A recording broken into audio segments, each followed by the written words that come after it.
سڵاو لە خۆشەویستانی ڤارمیدیا، دوایەوەی کە لە ڤیدۆیەکە یەکەمین ئەپلیکیشنی کەشوهەوەم بە زمانی شیرینی کوردی ڕاگەیاند لە یەکەمین میدیای کوردی، ئەویش ئەپلیکیشنی ڤارمیدیا بەشی کەشوهەوایە. ئەمەوێت لەم ڤیدۆیە وردەکاری ئەپلیکیشنەکەتان بۆ باسکەم و وەروها بەگشتی ڕەگەزەکانی کەشەوە ببینین کە چۆن بەگشتی دامەزراوە. ئێستا مۆبایلێکە بەدەستی منەوەیە، ئاندرۆیدە، ئەڕۆتە سەر گۆگڵ پلەی، لە دوایەوەی کە داونلۆدت کرد بەشی ئۆپن داگری ڕاستەخۆ داخلی ئەپلیکیشنی ڤارە بێت. جگە لە بابەتی کەشەوە بابەتی دیکە زۆر لە خۆگرێت توانن لێ سوودمەند بن. ئێمە ڕۆنە سەر بەشی کەشەوە کە ئەو ئایکۆنەی سەرەوەی دەستە چەپە دایەگرین، وەکو ببینین کە نووسراوە پارێزگای سلێمانی، دقە و سەعاتەکەی تایە کە کاتژمێر ئێستا 12:37 خولەکە، ڕۆژی کەشەوە بۆ شێوازەیە، ئەروها بارودۆخی ئێستا 39 پلەیە و پلەی هەستپێکراوی تایە، نیشاندەری UV تایە کە تیشکی سەر و بنەوشەیە، تیشێکی زیان بەخشە، وەروها پلەی شەونمی تایە لەگەڵ مەودای بینین کە ئاسمان بەگشتی تا چەند سافە یاخود توانای بینین تاوەکو چەندە، وەروها خێرایی بایتایە لەگەڵ ڕێژەی شێ و پەستانیش. لە دواتر پێشبینی کاتژمێری تایەواتە بە شێوەی کاتەکان تۆ توانین لێرە سەعات بە سەعات ڕۆژی کەشەوە ئاگادار بی کە کەشەوەی پارێزگاری سلێمانی بەگشتی چۆنە بێ. جگە لە پێشبینی کاتژمێری، پێشبینی حەوت ڕۆژیشی تایە، وەکو بینین کە ڕێکەوتەکەی لە تەنیشت نووسراوە لەگەڵ بەرزترین و نزمترین پلەی گەرما، وا پێتەڵێ ئاسمان خۆرە یاخود هەورە یان بارانە، هەموو شتێکت پێڵێ.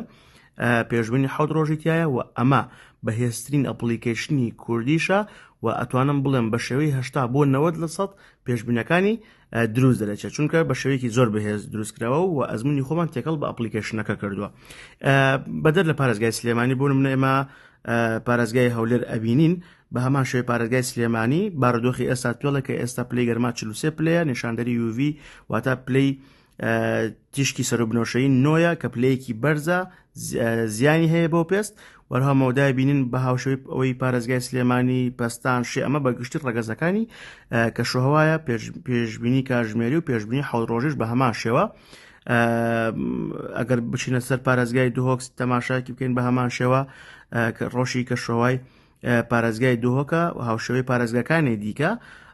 هەڵەبجە بە هەمان شێوە هاوشێوەی پارێزگاکانی دیکەی هەرێمی کوردستانە، ئیدارەی سەربەخۆی سۆران، لێرە ئەتوانین بە هەمان شێوە ئاگامان لە ڕۆژی کەشوهەوای ئیدارەی سەربەخۆی سۆران بێت، بە هەمان شێوە شارباژێر، زۆربەی ناوچەکانی هەرێمی کوردستان. واتە تۆ لە هەر شوێن و ناوچەیەکی تەنها بە سێرچکردن و نووسینی ناوی شارەکەت ڕاستەخۆ ڕۆژی کەشوهەوات پێڵێ ئەمە جیاوازە لە ئەپلیکیشنەکانی دیکە، چونکە بە زمانی کوردیە و ئەوەشتان بیر نەچێت کە 20 خولەک جارێک نوێ بێتەوە، کە ئەمە بەهێزترین با بڵێن ئەپدێتە بۆ ئەم ئەپلیکیشنە بەگشتی دروستکراوە.